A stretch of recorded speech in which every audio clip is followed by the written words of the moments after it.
Let's talk about litigation in a divorce case. So you're only going to go to litigation if all negotiations have now failed. So it's important to understand, have you done everything possible to avoid this step? Now, sometimes there are some things where you cannot avoid litigation and it just has to be done. But there are many things you should and can and should have done up until this point. But assuming now that we have to get ready for litigation, let's be clear, your discovery needs to be completed. And discovery means that you have all the information you need to convince the judge of your position. Because at this point, we're now ruling out an agreement. You now need to convince the judge of what you want to ultimately have them make the decision of the outcome of your case. Now, depending upon the issues, you may also want to consider stipulations. Now, stipulations are written findings where the parties are saying, we agree on these set of facts. And a good lawyer is going to put these together because they're going to try to narrow the issues down. So for example, in Illinois divorces, you have to prove things such as the date of the marriage and where everybody lives. And there's certain things that are just requirements that are done in every case. Those are no-brainer stipulations. Put them in writing, and at least we can agree on some things. But ultimately, it's important. Can we agree on maybe 50% of the issues, 60, 70%? The more we can agree upon, the less your trial is going to be in terms of cost and time. But assuming that we can't agree on all these things, it's now important to put together a case.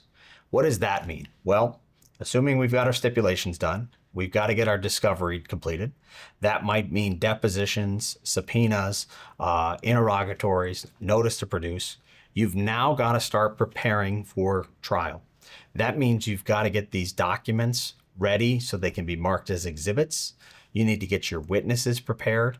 That means you bring your witnesses into the office and you go through what to expect. In our office, we want to do some planning. We try and explain some of the basics of what to expect when you get into the courtroom, of what to expect when you're in the courtroom, and ultimately to try and give you some comfort and familiarity about what's to come.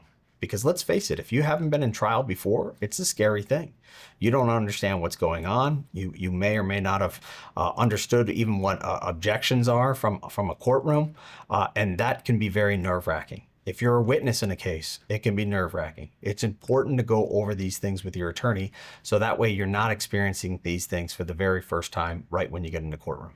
All right, so let's talk about getting ready for litigation. You now realize that reaching an agreement is not possible. So what can we do to get ready?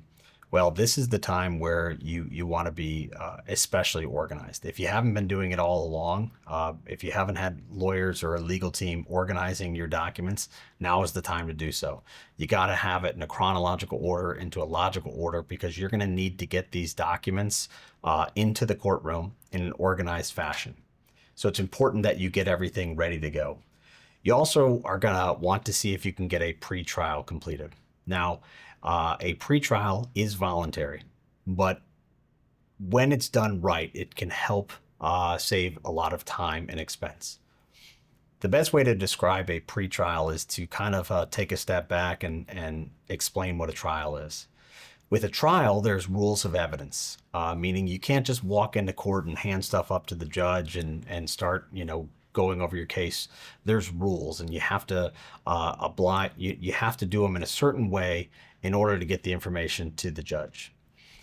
That can sometimes take a lot more time than people realize.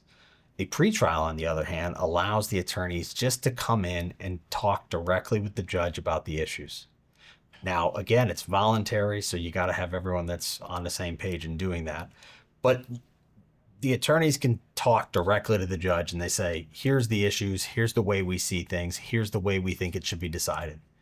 Ultimately, the judge will say, based on everything that I'm hearing, if the evidence were to come out this way, this is likely how I would rule in the situation.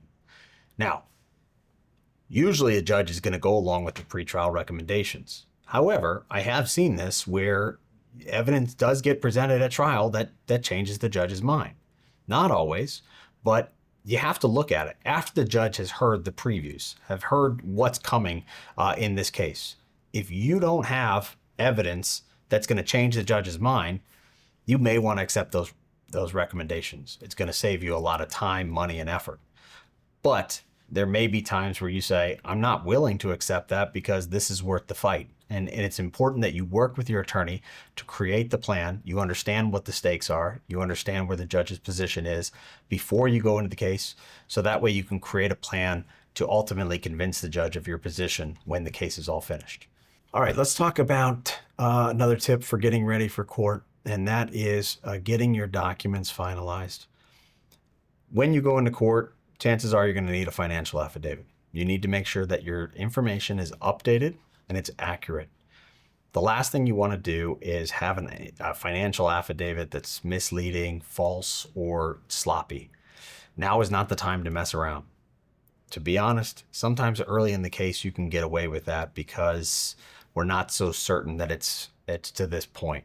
But now that you know that this is going to be decided by the judge, this is the time to get everything accurate. Get your statements in order, get your balances right, put everything in as accurately as you can. Let's talk about some mistakes that people make when they show up to court. In this day and age, court has been done via Zoom, it's been done in person, and depending upon your county, you may be in person or you may be on Zoom. But it's really important. You have to understand, this is a court of law. I don't care where you are, treat it with respect. I shouldn't have to tell people this, but that means you shouldn't be eating, smoking, drinking, or doing anything that is otherwise distracting to the judge. This is somebody that society has put into a position of power. Treat them with respect.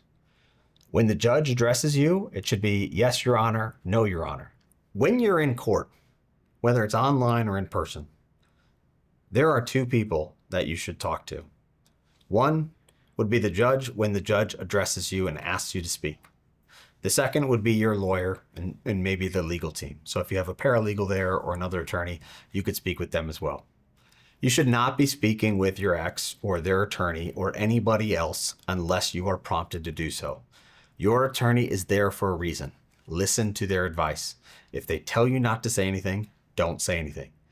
Listen to what they're telling you. Your words matter. What you do matters. You need to practice patience. You need to practice keeping a poker face because things are going to be said and done. And you know what? The judge is always looking. If your spouse is on the witness stand and you're making nasty faces after everything they're saying and doing, the judge is going to notice that. Don't. You're not going to win the case by making nasty faces or snarky comments or, doing anything that you shouldn't be doing. The way you present yourself matters. Now, people will ask me, what should I wear to court? Should I wear a suit and tie? Should I dress up? What I tell people is, I want you to be comfortable, okay? But I don't want you to be too comfortable. In other words, I want the best version of you. If you wear a shirt and tie into work, wear a shirt and tie into the courtroom. If you are a painter and you paint for a living, I'm not expecting you to come into court in your paint clothes. Wear clean clothes. It doesn't have to be a fresh pressed suit, okay?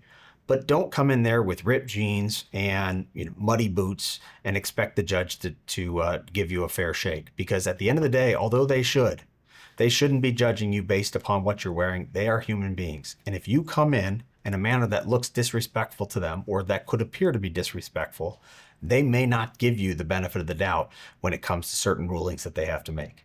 So ultimately, talk with your attorney about what you should be wearing, but generally you're going to want to wear the best version of yourself. In other words, I don't want my clients' outfits to be noticed. That's the best advice that I can give you. If people notice what you're wearing because it's very obnoxious in one way or the other, it's probably not the right time to be doing that. I don't care what you wear outside of the court. But once you walk into that judge's room, you got to understand this is their room. They're going to be making a decision that impacts the rest of your life. Do you want it to come down to your clothing? I hope not. So if you are preparing for a divorce and quite frankly, if you know litigation is coming and you're not happy with your representation, I'm just going to be very transparent. It might be too late to come to my office, but it doesn't hurt for us to at least give you a second opinion. I can't promise that we're going to take your case, but I can tell you this. We will give you an honest assessment of what we see and we can try to steer you in the right direction. If ultimately you decide that we're the right firm for you, we'd love that opportunity.